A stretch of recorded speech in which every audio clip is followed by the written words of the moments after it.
হাসমাতুল্লাহ শাহিদী আফগানিস্তানের ক্যাপ্টেন আজকে ৪৯ বলে ২০ রান করেছেন। আধুনিক ক্রিকেটের সাথে কি এটা মানানসই? একেবারেই না। অধিনায়ককে সামনে থেকে নেতৃত্ব দিতে হয়। শাহিদী আজকের ম্যাচে নিশ্চিতভাবেই সেটা করতে পারেনি। আজকে তার স্ট্রাইক রেট ছিল মোটে ৪০। একটু এর আগের ম্যাচটাতে আসি, ইংল্যান্ডের বিপক্ষে আফগানিস্তানের মাস্ট উইন ম্যাচ। সেই ম্যাচেও হাসমাতুল্লাহ শাহিদী স্লো স্ট্রাইক রেটে ব্যাটিং করেছেন, যা নিয়ে কথা হয়েছে। সেই ম্যাচে ৬৭ বলে শাহিদী ৪০ রান করেছিলেন। তার স্ট্রাইক রেট ওই ম্যাচে ছিল ৫৯। এখন ওই ম্যাচের যথার্থতা আপনি খুঁজে পেতে পারেন, কারণ ওই ম্যাচে আফগানিস্তান টস জিতে ব্যাটিংয়ের সিদ্ধান্ত বেছে নিয়েছে। ৩৭ রানে তাদের ৩ উইকেট চলে গিয়েছিল। স্টেবিলিটি দরকার ছিল, একটা পার্টনারশিপ দরকার ছিল। সেই কাজটাই ইব্রাহিম জাদরানের সাথে হাসপাতুল্লাহ শাহিদী করেছেন। ইব্রাহিম জাদরান হাই স্ট্রাইক রেটে ব্যাটিং করেছেন, শাহিদী সেই কারণে একটু স্লো ব্যাটিংটা করেছেন। তাতে আফগানিস্তানের খুব একটা সমস্যা হয়েছে তা না, কারণ পরে গিয়ে আজমাতুল্লাহ ওমরজাই, মোহাম্মদ নবী তারা সেটা পুষিয়ে দিয়েছেন।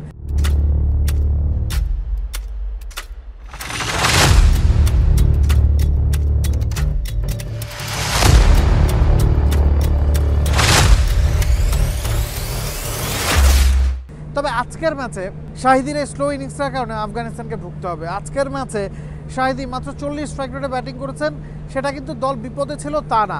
আজকের অমরুল্লাহ গুরবাজ শুরুতেই ফিরে গিয়েছিলেন, তবে সিদ্দিকুল্লাহ অতুল ক্রিজে ছিলেন। যখন শাহিদী নামেন তখনও মাত্র ২টা উইকেটের পতন হয়েছে বা ৩টে উইকেটের পতন হয়েছে। আফগানিস্তান রান রেটটা মেনটেন করছিল, ৫ করে রান তুলছিল।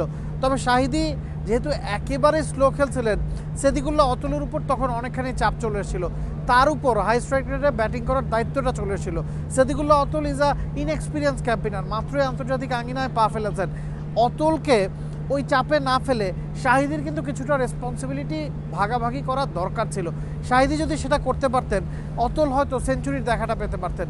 শাহিদী যদি একটু হাত খুলে খেলতে পারতেন, সেক্ষেত্রে আজমাতুল্লাহ ওমরজাই বা রহমত শাহ, মোহাম্মদ নবী তাদের উপরও কিন্তু চাপটা কমতো। এবং অস্ট্রেলিয়ার ক্যাপ্টেন স্টিভেন স্মিথকেও ক্রেডিটটা দিতে হবে। শাহিদী যেহেতু স্পিনের এগেনস্টে স্ট্রাগল করছেন, আমরা দেখেছি ম্যাথিউ শর্ট আজকে ৭ ওভার বোলিং করেছেন, মাত্র ২১ রান দিয়েছেন।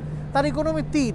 একজন পার্ট টাইমারকে আপনি ৭ ওভার বোলিং করতে দিতে পারেন না, একজন পার্ট টাইমারকে আপনি ৩ ইকোনমিতে বোলিং করতে দিতে পারেন না। গ্লেন ম্যাক্সওয়েলও ৬ ওভার বোলিং করেছেন।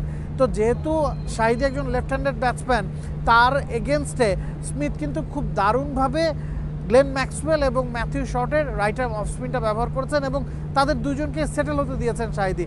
কারো এগেনস্টেই খুব বেশি চালিয়ে খেলেননি, সেটা চাপ তৈরি করেছে পরবর্তী ব্যাটসম্যানদের উপর।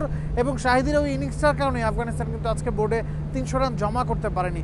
লাহোরে জিততে হলে আপনাকে বোর্ডে অন্তত ৩০০ রান জমা করতে হয়। শাহিদীর ইনিংসটার কারণে আফগানিস্তান ওই জায়গায় খানিকটা পিছিয়ে গেছে এবং আজকের ম্যাচের টার্নিং পয়েন্ট হয়তো সেটাই।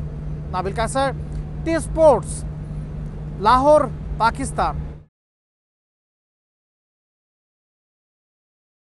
For more updates, subscribe to our YouTube channel and click on the bell icon.